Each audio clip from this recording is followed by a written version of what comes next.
Hi friends, నా చిక్కుడుగాయ చెట్లు రీప్లాంట్ చేస్తున్నా. నా సీడ్స్ నుంచి వచ్చిన వాటిని కింద గ్రౌండ్లోకి షిఫ్ట్ చేస్తున్నా. మళ్ళీ అలాగే కరివేపాకు చెట్టును రీప్లాంట్ చేస్తున్నా. నేను లాస్ట్ టైం మిస్టేక్స్ వల్ల అది ఎలా చనిపోయింది, ఇప్పుడు ఎట్లా చేస్తున్నా అన్నది ఈ వీడియో మీకు ఎవరికైనా యూస్ఫుల్ అవుతుందేమో చూసుకోండి. ఎందుకంటే నాకు లాస్ట్ టైం తెలియదు. ఒకటి మనము రూటింగ్ టాబ్లెట్ ఒకటి దొరుకుతుంది ఇక్కడ. అది పెడితే రూట్స్ అనేవి స్ట్రాంగ్గా డెవలప్ అవుతాయంట. నాకు అది తెలియక ఇంతకుముందు తెచ్చింది, అది పోయింది. సో ఈసారి కొంచెం పెద్ద ప్లాంటే అది నేను చూపిస్తున్న, అది టాబ్లెట్కి చూసారు కదా వైట్ది, పెద్ద పాటలో అది rooting tablet. So first rooting tablet అది పెట్టి కొంచెం కింద సాయిల్ వేసి మళ్ళీ మధ్యలో రూటింగ్ సాయిల్ పెట్టి తర్వాత ఈ ప్లాంట్ రూట్స్ అన్నీ లూజ్ చేసి దానిపైన పెట్టాలన్నమాట.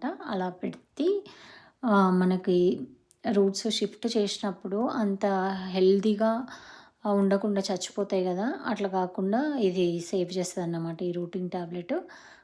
ఇవి మనకేంటంటే $1కి 4 ఇచ్చారు. మొన్న నేను గార్డెన్కి వెళ్ళి అన్ని ప్లాంట్లు తీసుకొచ్చిన కదా, అప్పుడు వాళ్ళు చెప్పారు ప్లాంట్ చేసేటప్పుడు రూట్స్కి ఇది పెట్టాలని చెప్పి. సో అలాగే ఎక్స్ట్రా కూడా తీసుకొచ్చిన. ఈ అన్ని ప్లాంట్లకు కూడా పెడదాము, ఏవేవి రూటింగ్ పెడతానో అలా. మందార చెట్టుకు కూడా పెట్టిన. సో మంచిగా పూలు వస్తున్నాయి.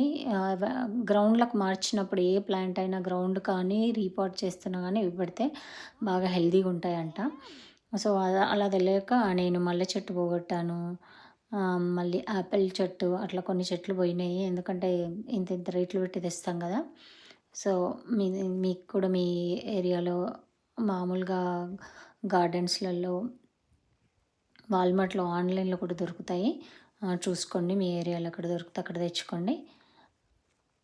అలా పెట్టినాక మొత్తం నేను గార్డెన్ సాయిలే వాడాను. ఎందుకంటే కింద పెడితే అది మాకు క్లే సాయిల్ ఉంది, వాటర్ నిలిచినట్టు అయి కూడా తొందరగా ఇది కాదని స్టెమ్ ఒకసారి మంచిగా హెల్తీగా అయ్యాక అప్పుడు రీప్లాంట్ చేద్దామని ఇలా చేశానన్నమాట. ఇంతకుముందు చిన్నదే అలా కింద పెట్టేసరికి చచ్చిపోయింది. సో అందుకని ఇలా పెట్టి ఒక 1 ఇయర్ అలా, నెక్స్ట్ ఇయర్ ఆ స్టెమ్ అంతా పెద్దగా అయినాక కింద పెడదాం అనుకుంటున్నా. మీకు ఈ వ్లాగ్ నచ్చితే లైక్ చేయండి, షేర్ చేయండి, సబ్స్క్రైబ్ చేసుకోండి. మీరు ఎవరైనా రీప్లాంట్ చేయాలంటే మాత్రం ఇలా టాబ్లెట్ మాత్రం తెచ్చుకోవడం మర్చిపోవద్దు, rooting tablet. Okay, thanks for watching my videos. Bye.